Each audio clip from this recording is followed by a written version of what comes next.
Live, local, late breaking.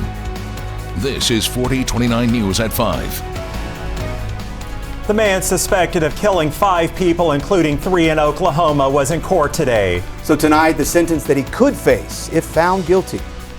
And folks, we are tracking some hit and miss showers and storms this evening, and even better chances as we go into our Tuesday. We'll tell you more about all of it coming up.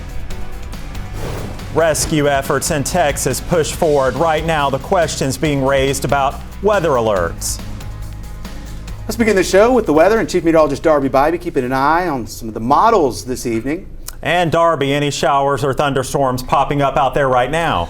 Yeah, we certainly have a few hit and miss showers across the area. Occasionally a little bit of lightning in the mix, but not a lot, and nothing too crazy in our area at the moment.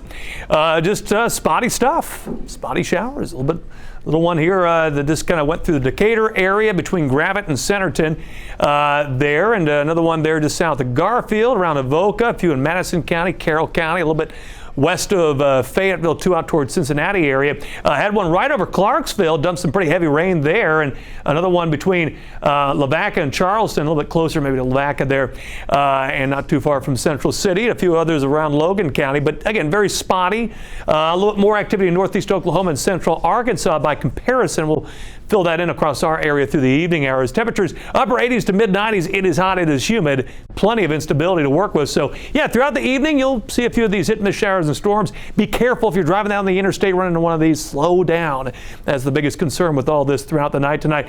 Not too much tomorrow morning, but certainly potential as early as early morning, and then more potential for redevelopment throughout the latter part of the morning into the afternoon in northwest Arkansas and the River Valley. In fact, even better rain chances technically tomorrow compared to today, and some of these could be strong to severe, Chip and Brandon. We'll talk more about this and what to expect in the rest of the forecast coming up.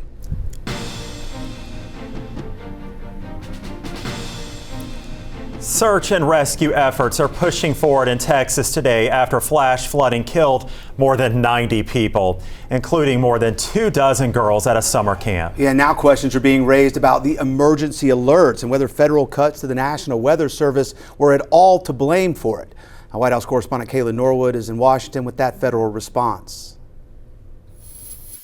Chip and Brandon, U.S. Senator Ted Cruz of Texas says once the search and rescue operations are done, there will be time to figure out what could have been done differently. Some survivors have said that they didn't receive any emergency warnings, or the most urgent warnings came between 1 and 4 a.m. But the White House tells me the National Weather Service did its job. Can you share just details what you know about why those warnings were sent while people were likely sleeping, and then what the administration is doing to ensure that these alerts come out sooner? Well, the alerts imminently were sent out before the flood when people were sleeping, because the flood hit in the very early hours of the morning. So people were sleeping in the middle of the night when this flood came. That was an act of God. It's not the administration's fault that the flood hit when it did. But there were early and consistent warnings. And again, the National Weather Service did its job. So I think we will have a reasonable conversation about, are there any ways to have earlier detection? And some of that, the limits of a flash flood, they're very difficult because they can arise so quickly. This comes as Homeland Security Secretary Kristi Noem has said the administration is working to upgrade the National Weather Service technology. Some have also questioned if recent federal cuts at the National Weather Service impacted weather forecasts. Our Hearst partners at the San Antonio Express News shared this video with us. The White House says regional offices were well staffed, and a union representing those workers agrees staffing was not a problem in this case, but did tell us it's worried about what it calls grave staffing shortages at weather forecast offices nationwide due to some workers being fired or others taking retirement packages. That's 600 individuals just in a 60, 75-day time frame. That's dramatic. It had a dramatic impact on our staffing requirements across the entire country. The union says the administration gave the National Weather Service permission to hire more than 100 people, including meteorologists, but that hiring has yet to begin. Meanwhile, the White House says President Donald Trump will likely visit Texas on Friday, but he wants to do so at the most appropriate time. Reporting from Washington, Kayla Norwood, 4029 News. And Oklahoma is trying to help some of those that were impacted by the flooding. Governor Stitt sent first responders down there. Members of the Oklahoma Task Force 1 from Oklahoma City and Tulsa are now in Texas with boats, trailers, and other equipment. That's after a request from the Texas Division of Emergency Management. Oklahoma City Fire also sent a 6-person crew with 2 boats. 4 of those team members are from the OKC metro area. 1 is from Norman and another is from Yukon. And while the rescues are taking priority, there's already an effort to rebuild in the aftermath. Multiple ways to donate either by phone or online. But you need to make sure you know where your money goes. So our national team has made it easy to pick a charity.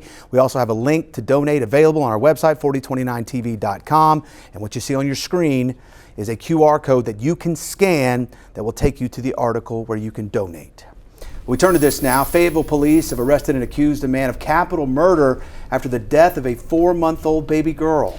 Authorities say 25-year-old Jacob Kraus was booked into the Washington County Detention Center back on June 27th. That's when investigators say the baby had to be treated for severe injuries.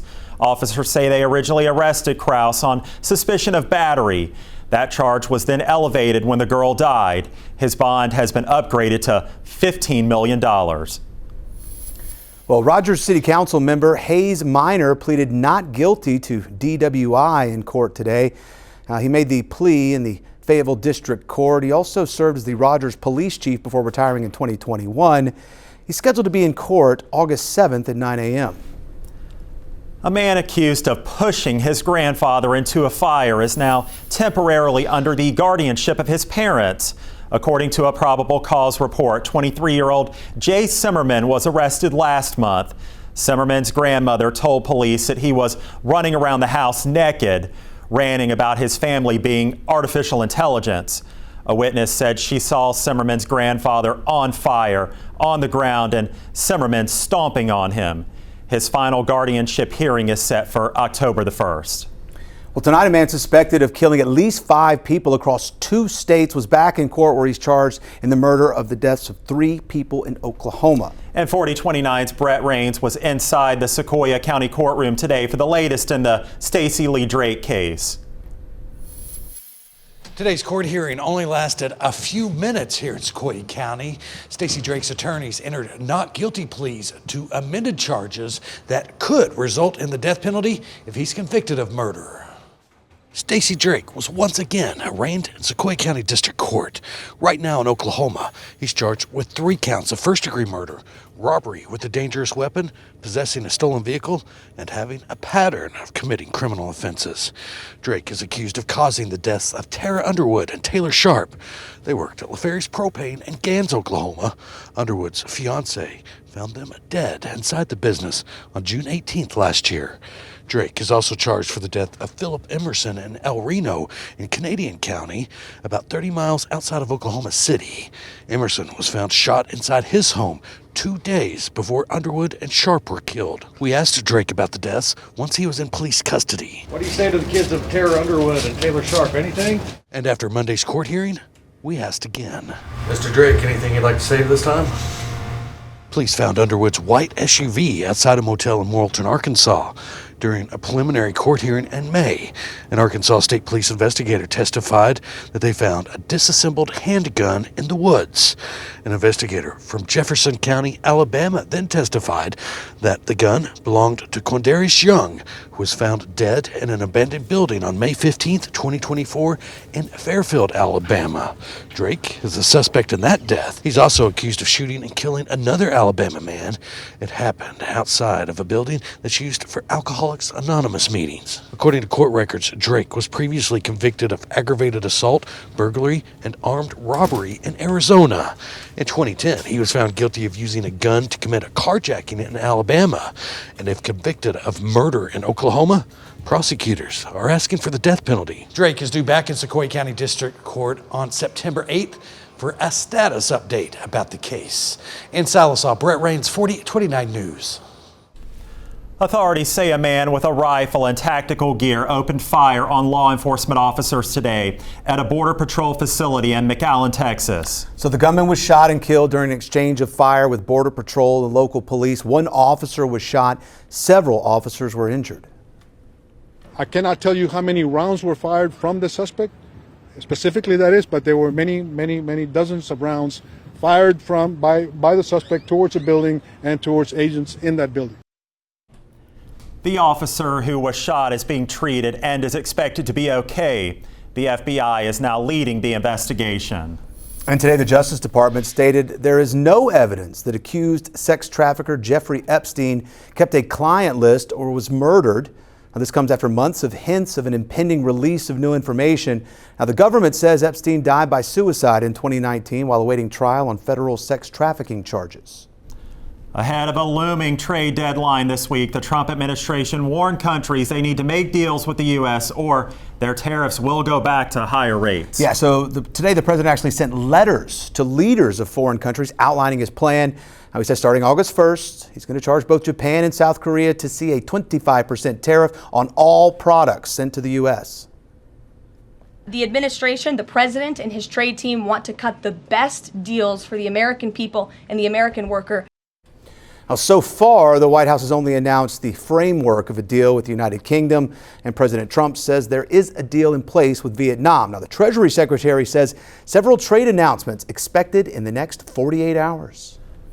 President Trump's so-called Big Beautiful Bill was officially signed into law on Friday. The bill brings drastic cuts to Medicaid. The goal is to eliminate fraud and abuse within the program, but some hospital officials say they are worried. Last week, administrators across Oklahoma asked lawmakers to find another way to reduce spending without cutting Medicaid. At a maximum, I think it hastens the speed that rural hospitals predominantly would be under pressure of potentially closing. The spending bill includes nearly $1 trillion in cuts to Medicaid. So the government says they plan to deport the previously wrongfully deported Kilmar Abrego Garcia. And straight ahead here at 5 o'clock, hear his lawyer's response.